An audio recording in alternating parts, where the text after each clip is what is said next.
Pokoknya dia ngejerit kenceng banget. Tapi setelah dia ngejerit, dia ketawa. Dan ketawanya itu ketawa.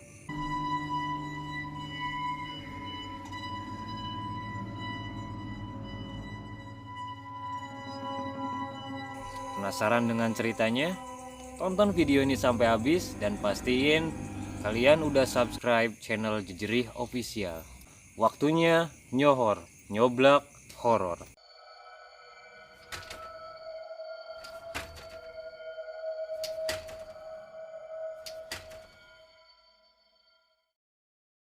Pokoknya dia ngejerit kenceng banget. Tapi setelah dia ngejerit, dia ketawa. Dan ketawanya itu ketawa cekikikan. Ketawa kayak kuntilanak di situ. Wah, di situ gue sama teman-teman gue langsung kan kaget gitu. Kita langsung lari ke bawah gitu kan, nolong atau nyari tahu gitu. Nah, pas kita turun ke bawah, anehnya begitu kita sampai di bawah, posisi di bawah tuh lampunya udah mati dan gak ada satu orang pun yang keluar. Jadi posisinya yang di bawah tenang-tenang aja gitu. Kayak yang ngedenger suara tadi itu cuman kita doang yang di atas atau di lantai 2 itu.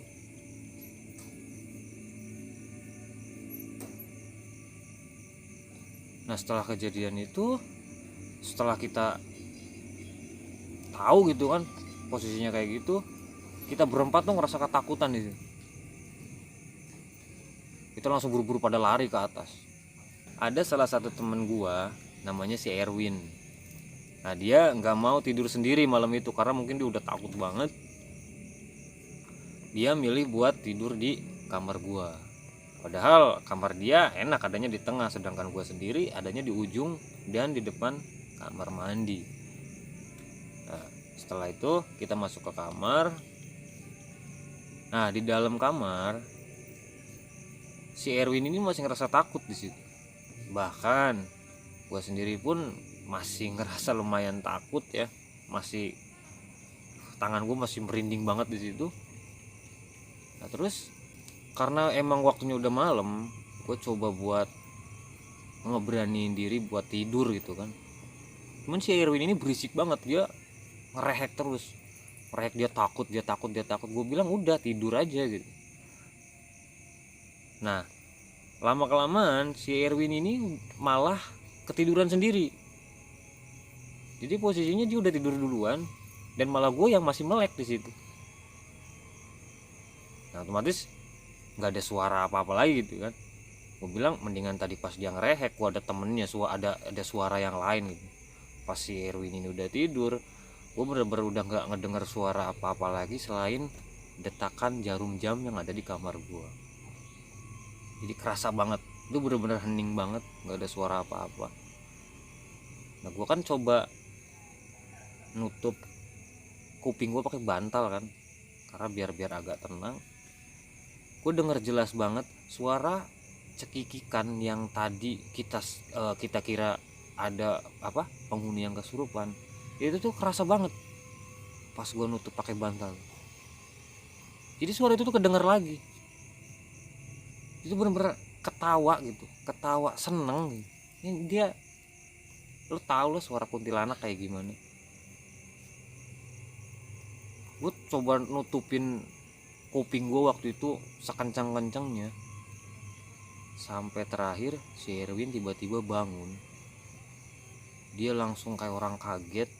Dan begitu dia bangun, dari depan jendela kita berdua ngerasain banget atau denger kenceng banget, itu kayak orang yang gebrak kaca.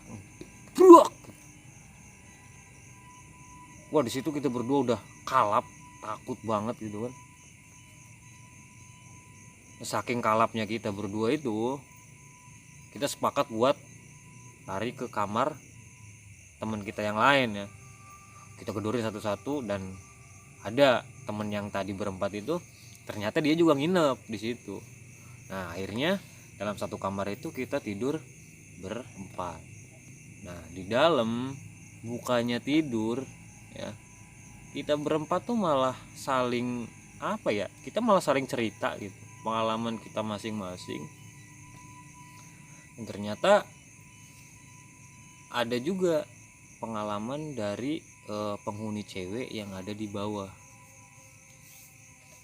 Katanya ada yang pernah ngedenger suara orang mandi.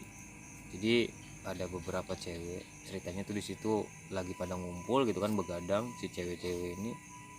Nah, tiba-tiba kedengeran dari kamar mandi itu keran nyala dan persis banget suaranya kayak orang mandi, persis banget. Awalnya sih disangkanya mungkin salah satu penghuninya lagi mandi gitu, tapi lama kelamaan mandinya itu hampir 1 jam. Jadi lama banget gitu, mereka nggak kerasa gitu kan, ngobrol-ngobrol, tahu-tahu udah hampir 1 jam nih orang mandi nggak keluar-keluar. Nah, terakhir yang bikin mereka kabur itu tiba-tiba pintu kamar mandi ngebuka dan ngelihat showernya itu ngelayang gitu. Jadi si pintu ngebuka kenceng, brok gitu kan. Otomatis si cewek-ceweknya kan nengok nih, melihat kamar mandi. Begitu melihat kamar mandi, si shower ini masih ngelayang. Nggak lama langsung brek gitu. Dan airnya langsung mati. Wah, di situ si cewek-cewek ini langsung pada lari, ketakutan kan, langsung pada masuk ke kamarnya masing-masing. Bahkan ada juga yang ngelihat sosok hitam sama seperti apa yang gue lihat. Jadi si sosok ini berdiri di depan balkon itu. Nah, si sosok hitam ini berdiri gede, cuman dia nggak sendirian. Di samping balkon itu kan ada pohon mangga di situ. Nah, di situ selain sosok hitam ini yang dilihat, di situ juga ada cewek yang lagi duduk santai. Lu tahu kan posisi cewek, setan cewek kuntilanak itu kalau lagi duduk, jadi kakinya ngegantung gitu. Itu jelas banget dia ngelihat di situ. Karena kalau di atas samping balkon kan nggak ada lampu sama sekali ya. Karena di sebelah sananya pun masih tanah kosong kan. Jadi dia ngelihat jelas banget itu. Dan si cewek yang ngelihat ini, dia langsung besoknya langsung pindah dari kosan itu.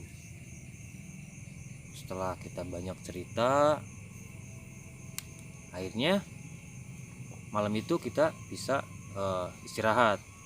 Kita paksain buat tidur karena besoknya harus kerja kan. Nah, di malam terakhir atau malam keempat, sampai akhirnya di hari Minggu itu gue pindah dari kosan itu, ada kejadian yang memang bisa dibilang ngungkap apa yang terjadi di kos-kosan itu.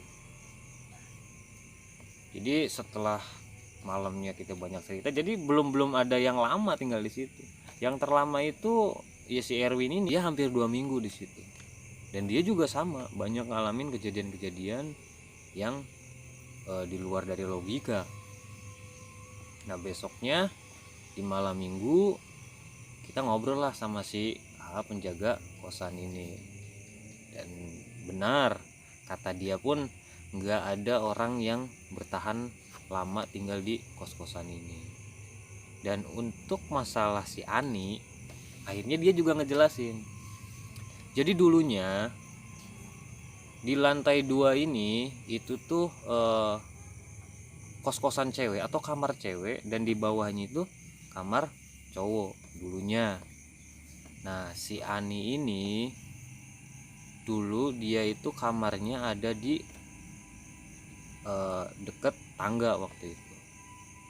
Kalau bisa dibilang sih si Ani ini badannya sarang atau sering kesurupan.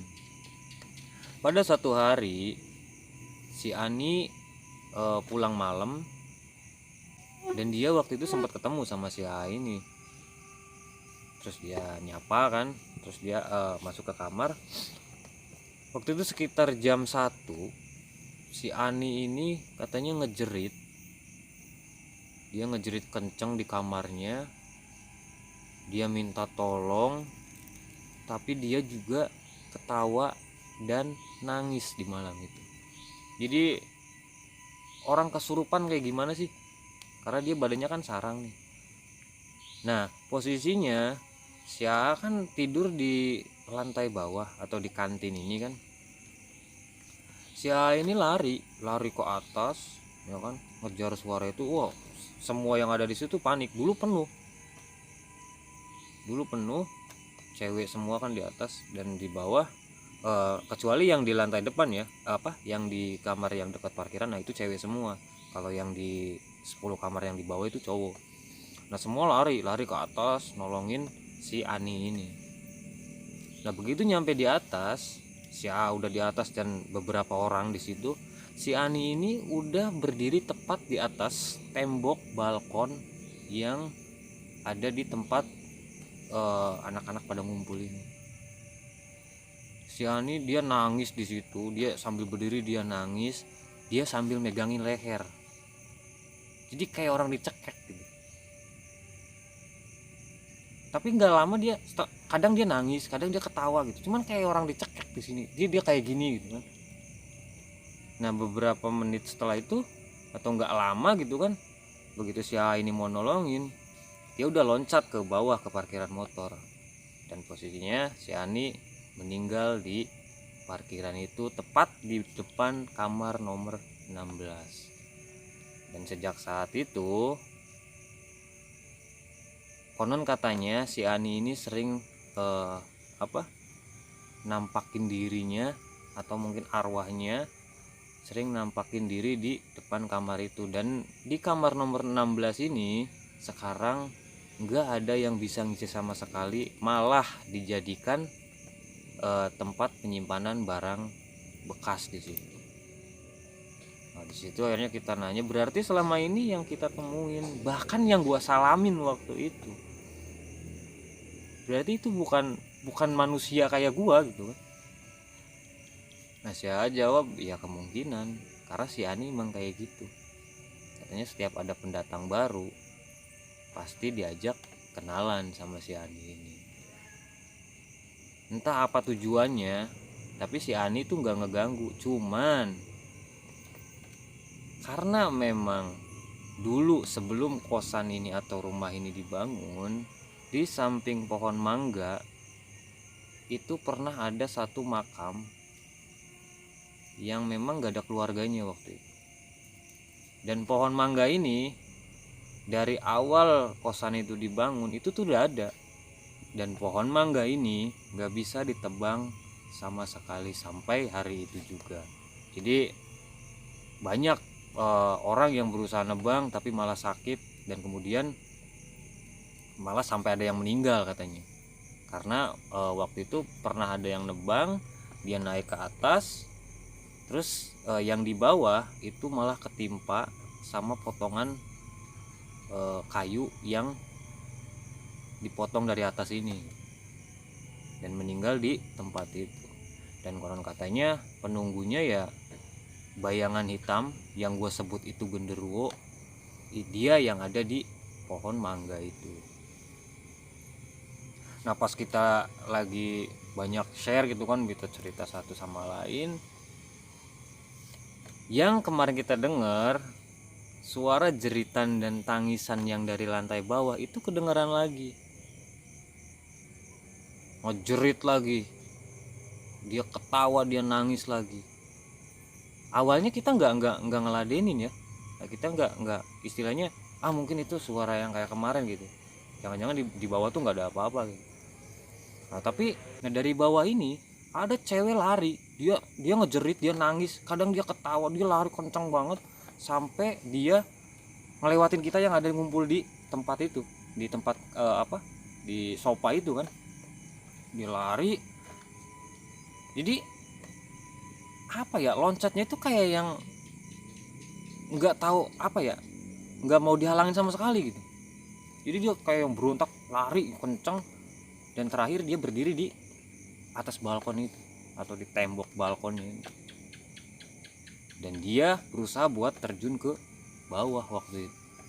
Wah, di situ panik, semua panik ya, semua istilahnya ada yang takut, ada yang berusaha buat nolongin, dan bersyukur si cewek yang mau loncat ini masih keburu ketarik sama si AA penjaga kosan. Dan ternyata dia kesurupan arwah dari si Ani ini. Karena setelah dia ditarik, kita panggil ustadz kan yang ada di sekitaran situ, dan katanya si Ani mintanya tolong usir genderuwo penunggu dari pohon mangga ini. Itu permintaan yang Ani sampaikan dari si cewek yang kesurupan ini. Tapi setelah kejadian itu, di hari Minggunya gua pindah dari kosan itu, dan gua nggak mau lagi tinggal di sana. Pesannya buat kalian, intinya dimanapun kita berada, ya kan, mau itu tempat baru atau tempat lama, banyak-banyak berdoa, dan pastiin kalian lebih menebalkan iman dan kepercayaan kalian. Gitu aja video cerita gua kali ini. Buat lu yang lagi pada nonton, semoga kita semua selalu berada dalam lindungan Allah Subhanahu wa taala dan selalu dilancarkan rezekinya dan segala urusannya. Terima kasih, dan jangan lupa subscribe, like, and comment. See you.